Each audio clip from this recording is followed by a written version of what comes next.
នេះបើតាមដំណឹងច្បាស់ការមួយបានលើកឡើងថាទូបីជាសមាជិកនៃគណៈបកកណ្ដាលអំណាចរបស់អ្នកស្រីផែនថងឋានស៊ីនវត្រាកំពុងតែចាក់ចេញពីសមាជិកនិងចាក់ចេញពីបកជាច្រើនក្តីក៏អ្នកស្រីផែនថងឋានស៊ីនវត្រាក៏ពុំទាន់ត្រូវបានធ្វើរដ្ឋប្រហារឬក៏ត្រូវបានលាលែងចេញពីតំណែងនាយករដ្ឋមន្ត្រីដែរ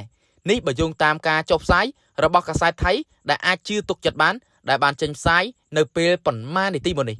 បងប្អូនប្រិយមិត្តទូទស្សនិកជនជាទីមេត្រីកាសែតថៃបានចុះផ្សាយនៅមុននេះបន្តិចថាការបែកធ្លាយសារសម្លេងរបស់នាយករដ្ឋមន្ត្រីផែនថងឋានស៊ីនវត្រាជាមួយនឹងសម្ដេចតេជោហ៊ុនសែនប្រធានព្រឹទ្ធសភាកម្ពុជានឹងមិនអាចឈានទៅដល់ការរំលាយសភាឬក៏ធ្វើរដ្ឋប្រហារនោះទេនេះបើយោងតាមការបញ្ជាក់របស់កាសែតមួយចំនួនដែលបានបង្ហោះនៅថៃក៏ដូចជារដ្ឋមន្ត្រីក្រសួងការពារជាតិថៃដែលបានបញ្ជាក់គូបញ្ជាក់នឹងរំលងផងដែរថានាយករដ្ឋមន្ត្រីថៃបានទំនាក់ទំនងនិងបញ្ជាក់បញ្ហាមួយចំនួនជាមួយនឹងមេបញ្ជាការភូមិភាគ2ប៊ុនស៊ីនបាក់ខ្លាំងរួចហើយក៏បានទទួលចម្លើយដោយសំរុំមួយធ្វើឲ្យអ្នកស្រីធូរចិត្តវិញផងដែរដោយលោកមេបញ្ជាការរូបនោះបាននិយាយយ៉ាងខ្លីថាគាត់បានយល់ពីស្ថានភាពជាក់ស្ដែងហើយដូច្នេះអ្នកស្រីក៏បានធូរចិត្តបន្តិចប៉ុន្តែអ្វីដែលលោកស្រីកំពុងតែជួបបច្ចុប្បន្ននេះគឺការបុករុកទម្ងន់ពីពលរដ្ឋថៃក៏ដូចជាអ្នកកាន់អំណាចនៅថៃមួយចំនួនកំពុងតែធ្វើការរិះគន់ក៏ដូចជានិយាយ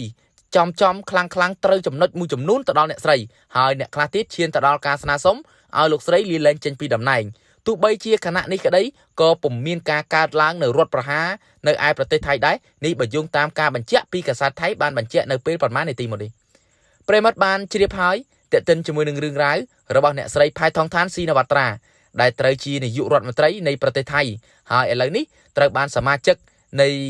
គណៈបកភឿថៃដែលជាបកកណ្ដាលអំណាចធំនៅឯថៃបានលាលែងចេញពីសមាជិកក៏បានលាលែងចេញពីមុខតំណែងនានាជាច្រើនរូបផងដែរនៅគណៈពេលនេះថ្ងៃនេះតែម្ដងតែយើងរងចាំមើលថាតើថ្ងៃស្អែកនឹងមានអ្វីជាបន្តទៀតមានតែចាំអ៊ុតមើលទាំងអស់គ្នាយើងពុំអាចសន្និដ្ឋានបានដឹងមុននោះឡើយប្រិមត្តទូទស្សនិកជនសម្រាប់ព័ត៌មានខាងលើនេះខ្ញុំមានតែប៉ុណ្្នឹងទេហើយបើសិនជាខ្ញុំបាទមានព័ត៌មានអ្វីថ្មីប្លែកបន្តទៀតខ្ញុំបាទនឹងធ្វើការអាប់ដេតនៅលើ Page ផ្លូវការ CCN TV ព័ត៌មានប្រចាំថ្ងៃសូមអរគុណនិងសូមគោរពលាជួបគ្នាជាមួយនឹងខ្ញុំបាទនៅព័ត៌មានបន្តខ្ញុំបាទមិសរាសូមអរគុណ